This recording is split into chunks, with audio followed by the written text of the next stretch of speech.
Warga Cirebon udah pada tahu belum Desa Batembat? Mungkin ada yang udah tahu dan ada juga yang belum tahu. Desa Batembat bertempat di Kecamatan Tengah Tani, Kabupaten Cirebon.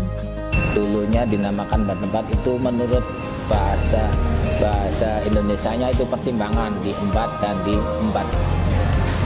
Kategori Batembat tersebut belum ada namanya lah, desa yang belum ada namanya. Geografisnya dulu terletak di tengah-tengah tani, makanya disebut Tengah Tani. Dulunya sih nggak ada yang teman tani. Oh iya, Desa Batembat ini termasuk desa yang cukup tua loh, karena desa ini sudah ada sejak zaman pemerintahan Sunan Gunung Jati. Bicara dari sejarahnya, tokoh pendiri Desa Batembat ini beliau dikenal dengan nama tokoh Ki Gede Batembat atau lebih Juriman. Nah, adapun Ki Juriman itu juga gelar yang berarti punya arti jujur dan beriman, jujur dan beriman. Struktur pemerintahan Desa Batembat sendiri sama kayak pada umum lainnya, dengan Bapak Muhammad Khalid sebagai kepala desanya, lalu ada Bapak Saifuddin sebagai lebay Desa Batembat, dan perangkat desa lainnya yang selalu sinergi dalam memajukan Desa Batembat. Assalamualaikum warahmatullahi wabarakatuh. Saya Muhammad Khalid, sarjana hukum, Kubu Desa Batembat. Desa Batembat terdiri dari 4 RW, yaitu RW 1, RW 2, RW 3, dan RW 4. Banyak prestasi yang didapat, salah satunya adalah kita termasuk kampung wirausaha. Kedua, kita juga termasuk desa sadar hukum. Itu dibuktikan dengan prestasi yang kita dapat, kita pajak juga di depan. Dan yang terakhir, kita termasuk desa wisata kuliner, karena kita ada Empal Gentong Haji Apun, Empal Amarta. Kedua, untuk wisata malam, kita ada wisata kuliner tongseng. Karena kita kebetulan, kita sentral daging sapi, kita juga udah pemotongan hewan sapi juga di situ ada tempatnya. Itu malah itu RPH di Desa Batembat itu salah satu RPH terbesar di wilayah 3 Cirebon. Perekonomian yang maju dan ternyata dari dahulunya Desa Batembat yang terkenal dengan kulinernya seperti empal gentong, gapit, rengginang, telur asin, dan kerupuk kulit.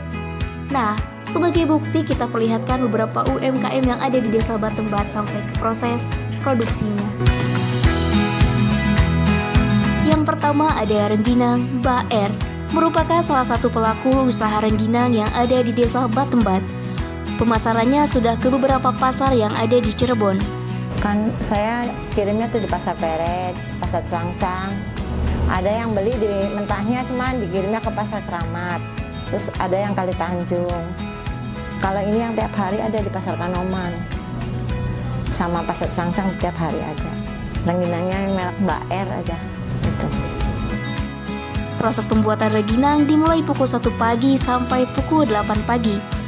Proses pembuatan dimulai dari ketan direndam semalam, setelahnya langsung dikukus, lalu jika sudah setengah matang disiram pakai air, kemudian ditutup lagi hingga benar-benar matang, sehingga setelah itu dicetak sesuai ukuran. Selanjutnya, dijemur hingga kering selama 1-2 hari. Ada juga loh guys, UMKM di Batembat yang pemasarannya telah mencakup ke beberapa daerah di Indonesia, seperti kota-kota Jawa dan Sumatera, yaitu kue gapit yang telah berdiri sejak 30 tahun yang lalu. Kalau untuk pemasaran, untuk di Indomarko, seluruh Indomarko kita ada. Awalnya kue gapit hanya ada 2 rasa, bawang dan kencur, sehingga berkembang sampai saat ini ada 10 varian rasa, yaitu bawang, kencur, keju, udang keju, kacang, kopi, coklat, balado, wijen, dan ubi ungu. harapan kami kepada seluruh UMKM khususnya di Batembat ataupun di luar Batembat, jangan ragu-ragu untuk berkarya. Kita boleh bersaing, kita boleh tumbuh, tapi dengan rasa ya. So, ada juga UMKM yang gak kalah keren yang ada di Desa Batembat, yaitu telur asin RN, berawal dari hobi sampai menjadikan sumber penghasilan utama, yakni yang dipelopori Ibu Kaswati sejak tahun 2017. Nah, saya berawal dari hobi dulu, jualan telur asin tuh. Karena semua anak saya tuh suka, suami, anak, semuanya suka telur asin. Jadi saya tuh berpikir untuk produksi sendiri. Pada akhirnya saya jadi pedagang telur asin. Produksi telur asin ini per hari mencapai 400 sampai 500 ke beberapa pasar.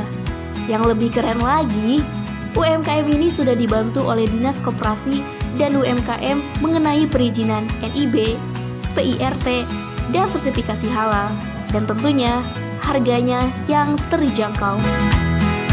Nah, setelah saya tuh mengenal dengan dinas-dinas, terutama dari Dinas UMKM, dari Dinas Perindustrian dan Perdagangan, saya tuh mengerti, diarahkan untuk bikin perizinan. Dan alhamdulillahnya difasilitasi sama dinas. Untuk UMKM saya pengen banget gitu merekrut teman-teman saya yang masih belum punya usaha, terus memberikan ini pengalaman supaya dia tuh tahu gitu bahwa usaha makanan atau minuman itu harus ada perizinannya. Ada UMKM yang sudah terkenal sukses yang menjadi kebanggaan Cirebon, khususnya Desa Batembat. Ada yang tahu? Ya, empal gentong Haji Apud. Empal gentong Haji Apud pemasarannya sudah meluas. Di Cirebon sudah terdapat 3 cabang loh. Di sini itu ada 3 cabang, pusat sama pasar Bandit sama di Cipahen. Menunya pun bermacam-macam. Ada empal gentong, empal asem, sate, nasi lengko, dan banyak jajanan lainnya. Warga Cirebon jangan sampai belum nyobain ya. Kalau belum, segera cobain deh. Selain dari sisi perekonomiannya, Desa Batembat terdapat banyak tempat pendidikan dan kegiatan keagamaannya. Terhitung ada 12 musola yang ada di Desa Batembat, sekaligus di setiap musolanya hampir menyelenggarakan madrasah diniyah yang diisi oleh anak-anak. Pendidikannya juga terdapat PAUD, Madrasah Ibtidaiyah, SDN 1 Batembat, SDN 2 Batembat, dan SMAE Sunan Gunung Jati. Nah, ternyata banyak sekali ya keunggulan yang bisa dipelajari di desa ini. Meskipun sebatas desa, akan tetapi Desa Batembat mampu menunjukkan eksistensi yang gemilang bagi kemajuannya. Jadi, gimana? Pengen coba mampir ke desa ini?